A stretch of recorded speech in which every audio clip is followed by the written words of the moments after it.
Assalamualaikum. Nama saya Amiruddin Ibn Amran.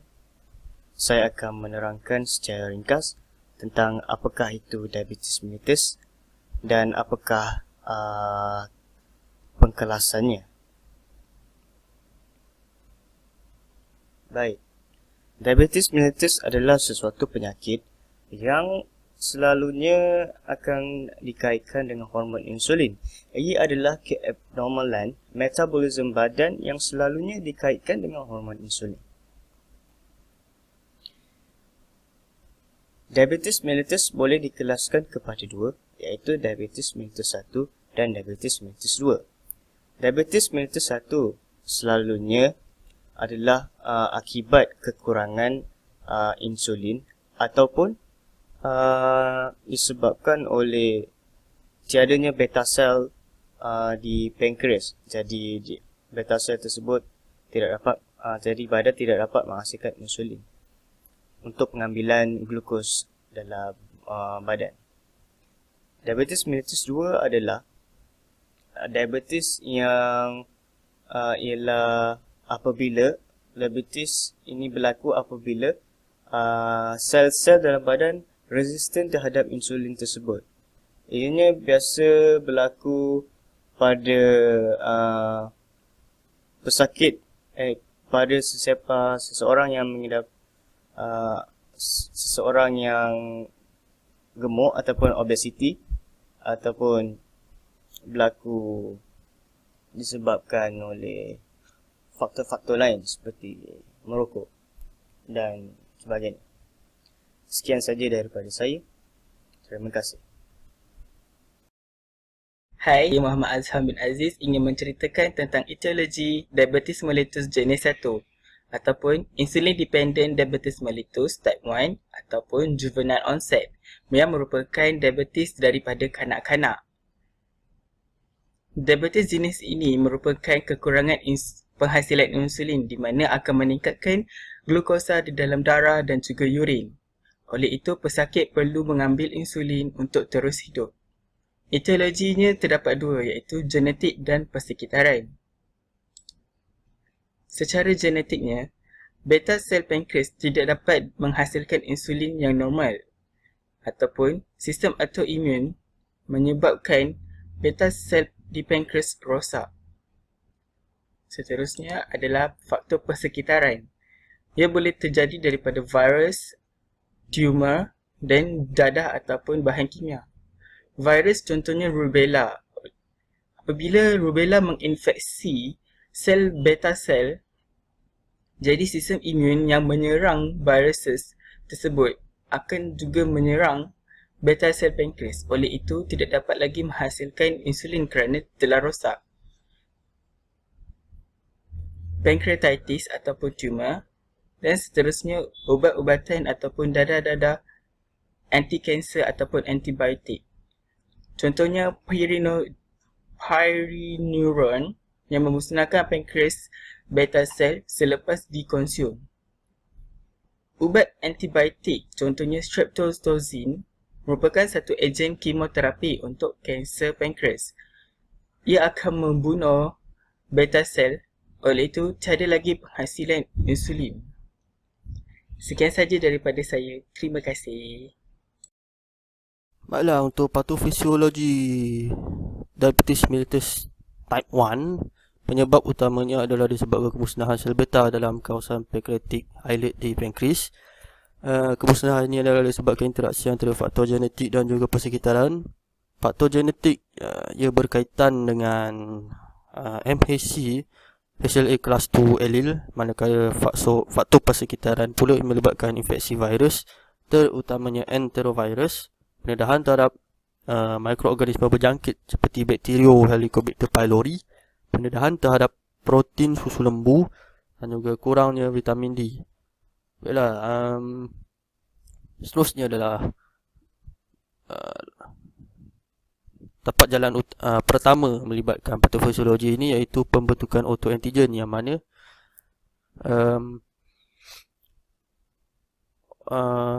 ia akan diingest autoantigen ni akan diingest oleh APC, seterusnya akan mengaktifkan T helper cell 1 dan T helper cell 2, mana kedua-dua ini adalah jenis limfosit. Untuk T helper cell 1 limfosit yang telah aktif, ia kemudiannya akan merembes IL-2 ataupun interleukin 2 dan juga interferon. IL-2 akan mengaktifkan autoantigen spesifik T cytotoxic limfosit yang kemudiannya akan memusnahkan sel islet pankreas melalui rembesan toksik perforin dan juga enzim. Manakala interferon pula akan mengaktifkan makrofage, terusnya akan merangsang rembesan inflammatory cytokine melibatkan interleukin 1 dan TNF yang kemudian akan memusnahkan lebih banyak sel beta. Bagi T helper cell 2 limfosit yang aktif, ia kemudian akan menghasilkan interleukin 4. Ia akan merangsang pembahagian dan penghasilan B limfosit. Kemudiannya akan menghasilkan autoantibody cell islet ataupun ICA dan anti-glutamic acid decarboxylase atau anti-GAD65 antibody. Bagi penerangan untuk anti-GAD65, ia adalah enzim yang membantu mengawal rembesan insulin daripada sel beta dan ia dapat digunakan untuk menentukan punca diabetes. Selain itu, insulin autoantibody ataupun IAA dan juga protein pengangkut zinc 8 juga berkaitan dengan patofisiologi bagi diabetes mellitus jenis 1. Dan ini adalah secara ringkas untuk patofisiologi bagi type 1 diabetes mellitus ini, yang mana yang melibatkan dua faktor utama, iaitu genetic predisposition atau faktor genetik dan juga faktor environmental atau faktor sekeliling. Kemudiannya autoantigen yang akan terbentuk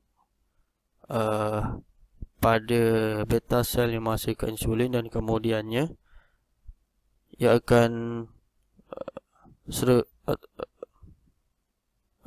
bertebaran dalam salur darah dan juga salur limfa. Ia seterusnya akan diproses dan dipersembahkan oleh antigen presenting cell.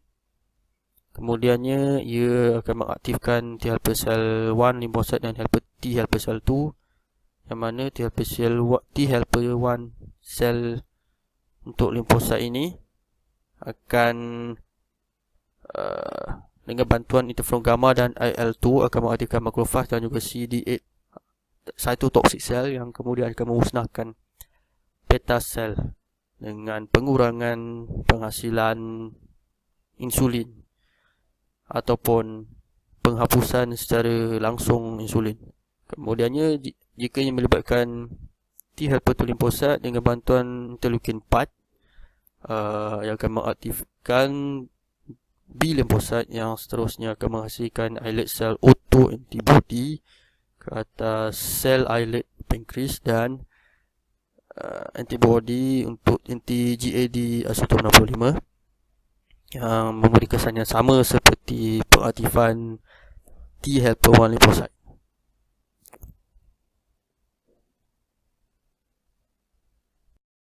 Assalamualaikum warahmatullahi wabarakatuh. Nama saya Nur Diana Farhana binti Tuang. Pada hari ini saya akan membincangkan tentang sign and symptom ataupun tanda dan gejala yang dihidapi oleh pesakit diabetes mellitus 1. Dalam gambar ajar ini saya bahagikan kepada dua, iaitu kepada tanda dan juga simptom ataupun gejala. Tanda merupakan satu perubahan signifikan yang dapat dilihat pada diri pesakit. Perubahan yang saya maksudkan adalah perubahan daripada segi fisiologikal, perubahan daripada segi anatomikal, dan perubahan daripada segi biochemical. Saya mulakan dengan tanda yang pertama, iaitu di bahagian kulit. Di bahagian kulit terdapat perubahan anatomikal penyakit kulit umum dan penyakit kulit berkait diabetes. Baiklah, di bawah penyakit kulit umum, ini disebabkan jangkitan kuman. Jangkitan kuman ini akan menyebabkan pertumbuhan ataupun pertumbuhan seperti ketumbit, bisul dan jangkitan di bahagian kuku, kulat, gatal-gatal dan juga jangkitan kulit. Di bawah penyakit kulit berkaitan diabetes, terdapat perubahan secara anatomikal di bahagian kulit di mana kulit akan mengalami acanthosis nigricans, diabetic dermopathy dan juga diabetic wisdom. Saya teruskan di bahagian mata. Pesakit diabetes mellitus jenis 1 juga biasanya akan mengalami penglihatan ataupun pandangan yang kabur. Ini adalah disebabkan oleh dua faktor. Yang pertama adalah glaukoma dan juga katarak mata. Glaukoma adalah penimbunan gula ataupun pengumpulan gula di bahagian mata. Seterusnya adalah katarak mata adalah terdapat ketumbuhan ataupun terdapat selaput mata yang mengaburi pandangan mata. Seterusnya adalah di bahagian saraf. Di bahagian saraf saya bahagikan kepada 3 iaitu peripheral neuropathy, autonomic neuropathy dan juga jenis tambahan neuropathy. Peripheral neuropathy adalah saraf yang disambungkan kepada organ-organ. Pesakit diabetes mellitus jenis 1 akan merasa kebas dan rasa lemak di bahagian tangan dan kaki. Seterusnya di bahagian autonomic neuropathy. Autonomic neuropathy adalah terletak di bahagian spinal cord ataupun tulang belakang manusia. Ini akan memberikan kesan kepada saraf yang mengawal simptom di badan. Seterusnya, jenis-jenis tambahan neuropati adalah saraf-saraf tambahan di bahagian badan kita. Tanda yang seterusnya boleh dilihat adalah melalui ujian biokimia ataupun blood glucose test ataupun dikenali juga sebagai ujian kandungan gula darah. Bagi orang normal, kadar gula dalam darah sebelum makan adalah di dalam jurat 4 hingga 6 milimol per liter. Dan setelah makan, kadar ataupun jurat gula dalam darah meningkat sehingga 7.8 milimol per liter. Walau bagaimanapun, di dalam pesakit diabetes mellitus jenis 1, sebelum makan ataupun sebelum pesakit mengambil sebarang makanan, kadar ataupun jurat gula dalam darah akan meningkat daripada 4 sehingga 7 milimol per liter. Dan selepas pesakit mengambil sebarang makanan, kadar gula dalam darah meningkat sehingga 9 milimol per liter.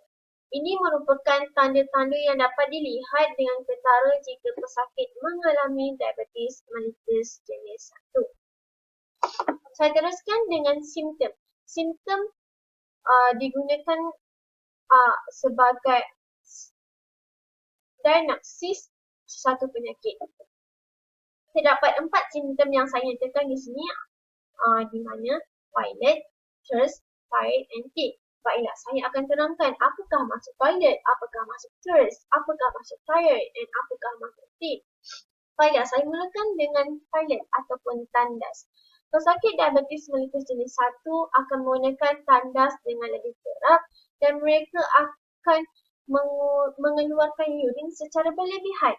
Kenapa ini berlaku? Hal ini kerana kandungan gula di dalam darah yang terlalu tinggi sehingga mencapai 220 mg per desiliter akan menyebabkan buah pinggang terpaksa bekerja dengan lebih. Jika buah pinggang tidak dapat mengawal keadaan ini, glukos ataupun gula akan disingkirkan di dalam urin. Dan jika gula disingkirkan dalam urin, air juga akan mengikuti urin dan menyebabkan kadar urin ataupun jumlah urin meningkat. Secara tidak langsung menyebabkan pesakit ingin pergi ke tandas untuk membuang air kecil ataupun untuk urin. Saya teruskan dengan dahaga. Seperti yang saya nyatakan tadi, kandungan urin yang bertambah akan menyebabkan air diserap daripada badan dan menyebabkan badan rasa dehidrasi dan rasa haus dan menyebabkan pesakit mengalami dahaga yang teruk dan ingin minum air secara banyak. Seterusnya, lemah ataupun tired. Pesakit biasanya akan mengantuk dan lesu, mengalami nafas yang berat, seterusnya pengsan atau tidak sedarkan diri. Hal ini kerana glukos sudah disingkirkan di dalam urin, menyebabkan badan tidak mempunyai sumber tenaga yang mencukupi untuk penghasilan tenaga yang ingin digunakan oleh badan. Saya teruskan dengan kurus ataupun thin. Walaupun pesakit diabetes mellitus jenis 1 ini sering makan dengan banyak, tetapi berat badan mereka tidak akan meningkat dan malah akan mengurang secara mendadak. Mereka juga akan merasai nyeri dan muntah-muntah. Berikut adalah merupakan tanda-tanda dan simptom yang dihidapi oleh pesakit diabetes mellitus jenis 1. Sekian daripada saya. Terima kasih. Assalamualaikum. Assalamualaikum dan salam sejahtera. Saya Syahira binti Muhammad Arifuddin. Saya akan menerangkan tentang teknik diagnosis diabetes mellitus 1. Untuk ujian diagnostik penyakit ini, kita boleh bahagikan kepada dua, iaitu kepada pemeriksaan air kencing dan juga pemeriksaan glukosa darah. Untuk pemeriksaan air kencing, biasanya kita menguji kehadiran glukosa yang biasanya tidak wujud dalam urin, tetapi untuk kes diabetes mellitus 1 ini dia wujud. Dan ujian ini adalah ujian pertama bagi pengesanan diabetes mellitus. Untuk pemeriksaan glukosa darah pula, pemeriksaan pertama adalah pemeriksaan gula darah secara rawak yang diambil pada bila-bila masa. Julat normal bagi pemeriksaan ini biasanya antara 7.8 mmol per liter sehingga 11.1 mmol per liter. Tetapi ujian ini jarang digunakan sebagai ujian diagnostik penyakit diabetes mellitus kerana pengaruh makanan adalah tinggi dalam ujian ini. Jadi kita beralih kepada pemeriksaan gula berpuasa atau fasting blood glucose, di mana darah untuk ujian ini diambil selepas tempoh 8 hingga 12 jam berpuasa ataupun semalaman berpuasa. Pengambilan air kosong adalah dibenarkan semasa tempoh berpuasa tersebut. Signifikasi untuk ujian ini adalah kerana paras gula darah akan meningkat semasa tempoh berpuasa. Tetapi untuk individu sihat, paras ini akan diseimbangkan balik ke tahap normal oleh hormon insulin.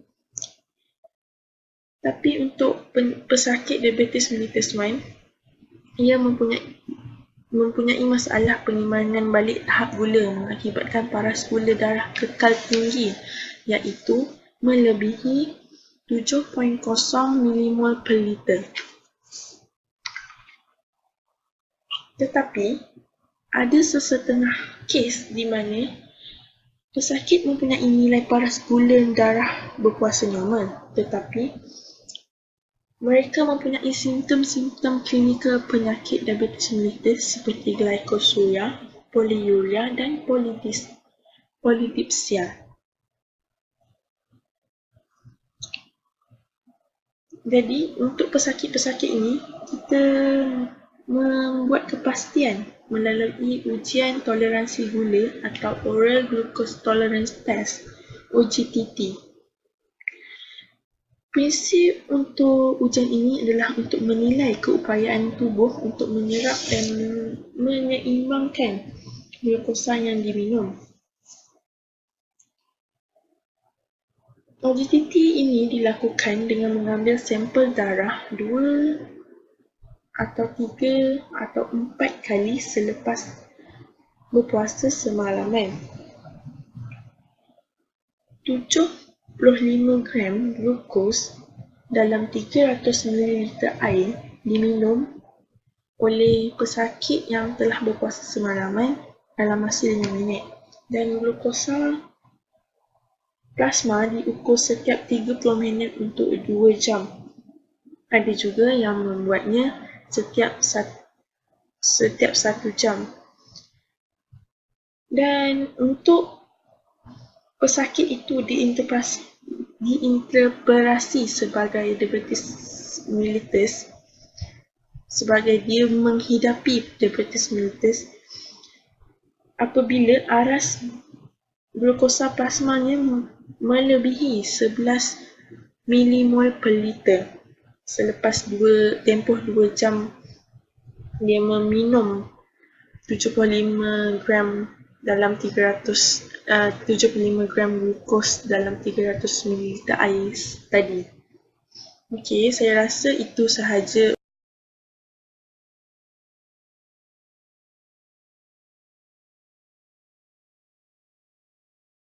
Assalamualaikum dan salam sejahtera. Saya Nurilah Fakira binti Aziz ingin membentangkan tentang treatment untuk diabetes mellitus type 1. Diabetes mellitus type 1 memerlukan islet cell transplant, iaitu sel di pankreas yang akan menghasilkan insulin. Biasanya islet cell transplant ini akan adalah untuk mengambil genetically identical islet cell daripada orang lain supaya dapat menghasilkan insulin. Kedua ialah daily insulin injection, iaitu injeksi insulin pada setiap hari sebelum makan selama 3 kali lebih kurang. Ketiga ialah pancreas transplant, di mana dia mengambil pankreas daripada orang lain dan meletakkan ke dalam badan pesakit tersebut supaya dapat menghasilkan insulin sekali lagi, ataupun artificial pancreas device yang masih dalam proses untuk dibina. Dan akhir sekali ialah genetic manipulation of islet cell, di mana mereka akan mengambil bahan genetik daripada islet cell yang dapat mensintesis protein untuk insulin. Diabetes mellitus type 2 ialah increase in physical activity. Biasanya diabetes mellitus type 2 ialah apabila not juvenile onset, maksudnya dia terhasil daripada biasanya disebabkan oleh obesity. Ialah daripada increase dia dapat dikurangkan dengan increase in physical activity. Kedua ialah kurangkan gula dalam makanan. Ketiga ialah meninggikan diet dengan dalam buah, sayur dan HDL. Keempat ialah kurangkan merokok. Terima kasih.